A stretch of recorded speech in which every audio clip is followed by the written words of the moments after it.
Most of the time where creepy guys try to ask for nudes or anything are on sites like Discord or Reddit, so they don't know what I look like and just assume I look hot. It started happening a lot more recently and I'm sick of it, so whenever a guy asks if I send them shock photos. I would like to clarify that they are not gore or snuff photos, just really disgusting fetish porn. Tub girl, Goatsa, guy jar. Edit. Stop private messaging me trying to get me to send you a shock photo. While my husband was in the hospital awaiting surgery, they put him in a shared room. I was visiting and the elderly man in the next bed got a visitor who seemed to be his son. I couldn't not hear them, although I tried not to be a snoop. The dad was griping that he was stuck in the hospital until they could find him a nursing home to go live in because of his diabetes. The son said the hospital told him that dad was admitted because his blood sugar was high. The dad confirmed this, then a few minutes later, confessed that had snuck some of his sugar-free chocolates in. He said he only ate 2 of them and he didn't think they'd make his blood sugar go that high. The son didn't seem worried about that, but I know that sugar-free chocolates can still make your blood sugar spike.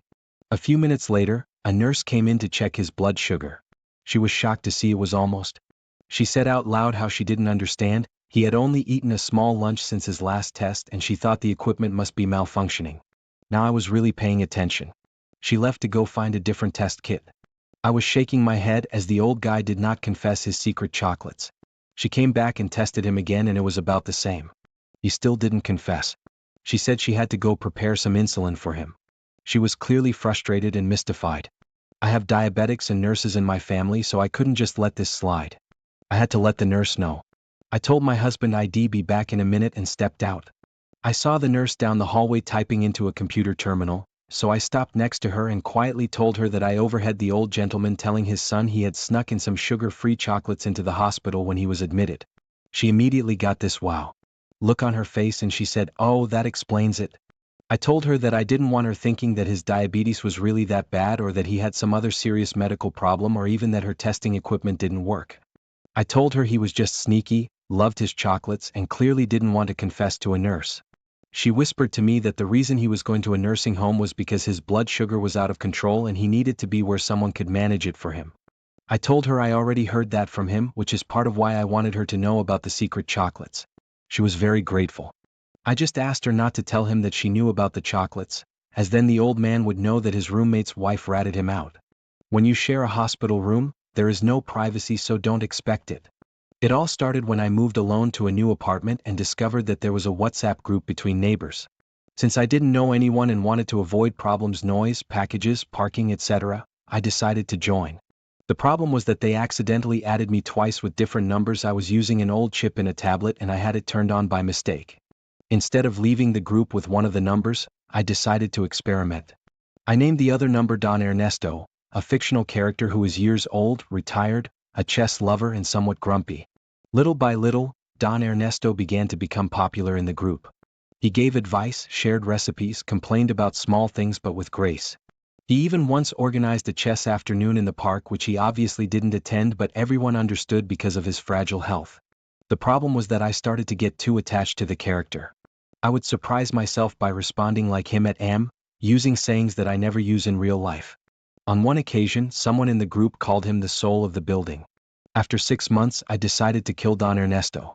I posted a message from his number saying he had passed away peacefully, thanking everyone for their company. There were sad emojis, someone even proposed naming the reading corner of the building after him. Now I live knowing that I faked the life and death of a person who never existed, and who was perhaps more loved than me. Too weird? Maybe.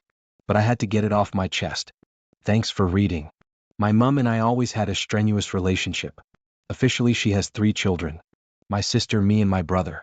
Last year she told that when she got pregnant but lost that child, a boy, she planned to name Jason when she was months along.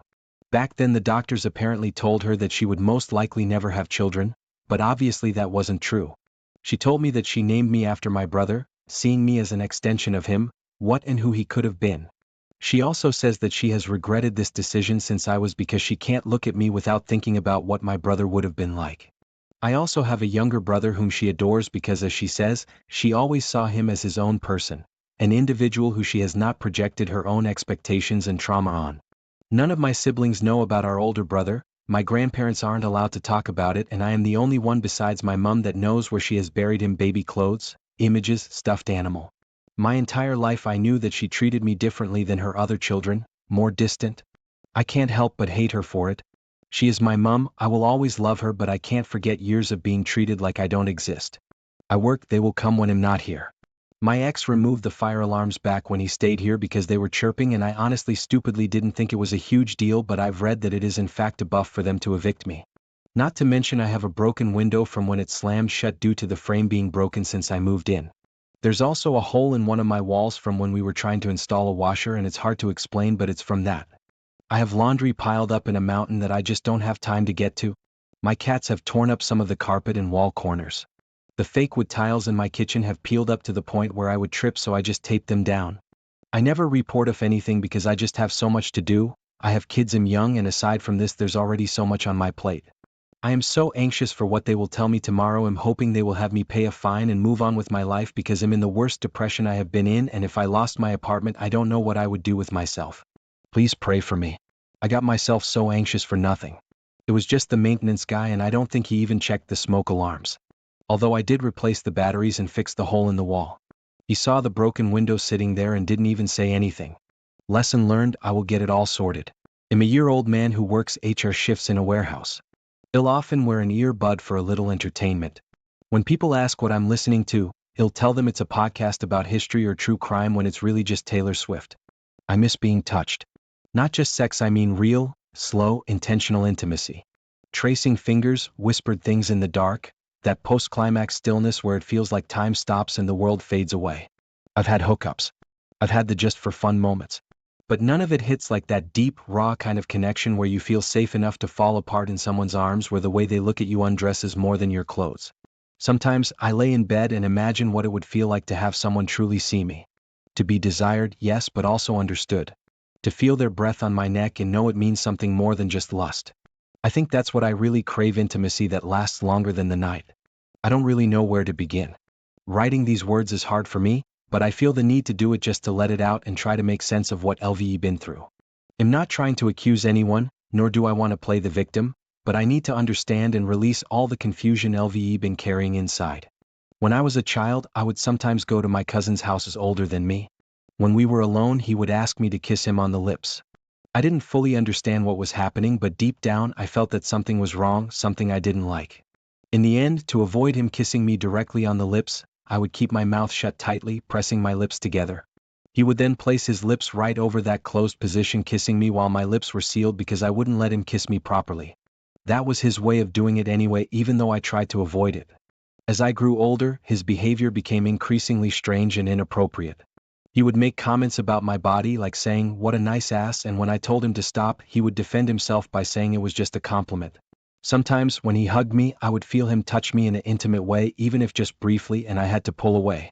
He also sent me videos of couples being very physically close, not pornographic, but still very intimate, and would tell me that we should recreate those moments together. One day he even called me to say that he was in love with me. I was shocked. I reminded him that we're cousins, that it's not normal to have those kinds of thoughts. But he kept insisting that there's nothing wrong with that kind of relationship between cousins, even on a sexual level. And when I clearly told him how disgusting I found all of it, he started saying things like, "So if we weren't cousins, would there be something between us?" As if the only issue was the family tie, and not the fact that I was completely against it. Eventually I stopped answering his calls. I've heard from him a few times since, but his behavior disgusts me and makes me uncomfortable, so LVE decided to cut off all contact with him. Now I'm years old. I'm starting to realize what really happened to me. For a long time, I tried to push it all out of my mind, as if convincing myself it wasn't serious. But I kept having flashes, strange feelings. And now I'm slowly beginning to understand that those memories weren't just confused thoughts. And I want to give myself permission to listen to them. I don't know exactly what happened to me. I don't know if there's a specific name for it. I just know that it made me feel uncomfortable, dirty, confused. And now, as I grow up, I feel the need to understand it, to face it. Writing it down here, despite how difficult it is the first step I can take. Okay, so, to start, I'm physically disabled. I'm essentially allergic to the sun. I was staying with a friend, she's my neighbor, to help her because she's been struggling a lot lately. I can't go outside during the day, but at least I could be there for her when she needed me. She was recently diagnosed with BPD. She'd been acting off lately, kind of distant whenever I tried to include her in anything without friends. She just seemed so listless. Every time I tried to talk with her about how she was feeling, she'd just say she was feeling spacey. I asked if she would let me know when she wanted me to give her time to introvert, and she said yes. While I don't have a lot of money, I still wanted to do something nice to hopefully lift her spirits. She'd been really wanting a robot vacuum, and one was on sale for when it was usually listed at. I had been saving the money I did have so I could divide it between my savings and purchasing UPF clothing. Instead, I bought her the robot vacuum. Once it was delivered, I was so excited to bring it into her room. I knocked, she told me to come in, and I opened the door to her ripping apart my UV-filtering umbrella. I didn't even know how to react. She didn't even stop what she was doing. I asked why she was ripping my umbrella apart. She said no reason and then asked me what I came into her room.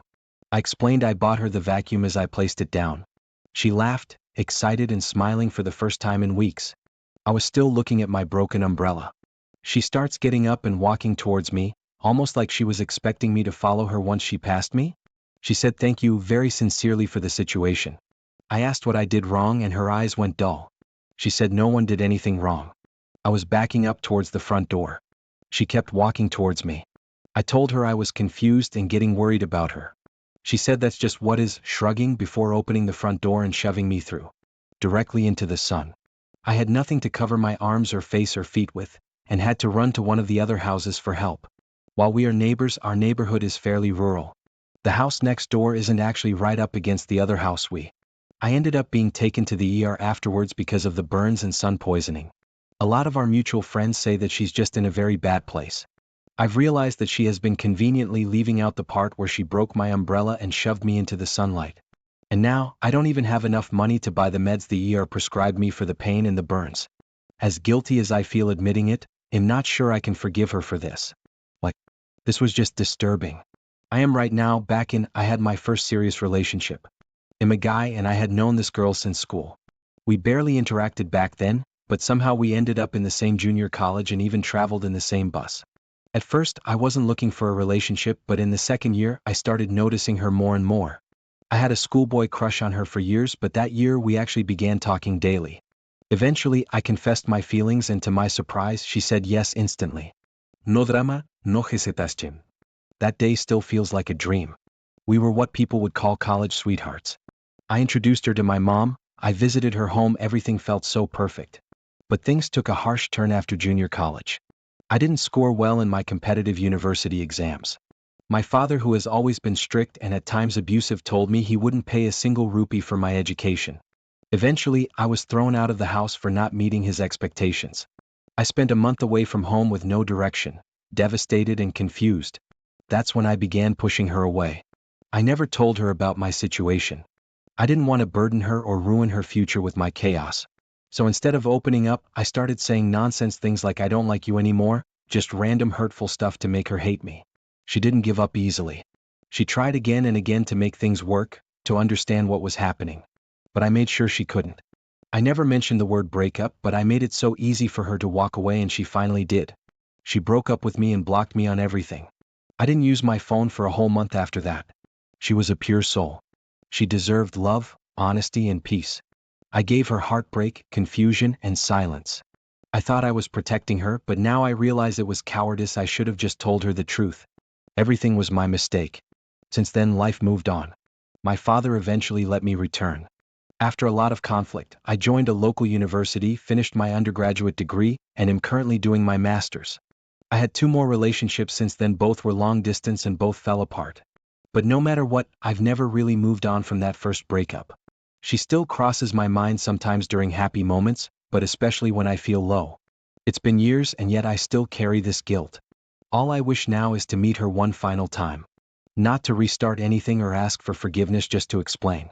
I want her to know why I behaved the way I did, why I pushed her away. We still have some mutual friends, and lately I've been thinking about whether I should reach out to her through them. Not to interfere with her life, just for one honest conversation to give her the clarity she deserved back then. Maybe it's selfish of me to want that. But maybe, just maybe, it'll bring me some closure. Thanks for reading. I just needed to get this off my chest.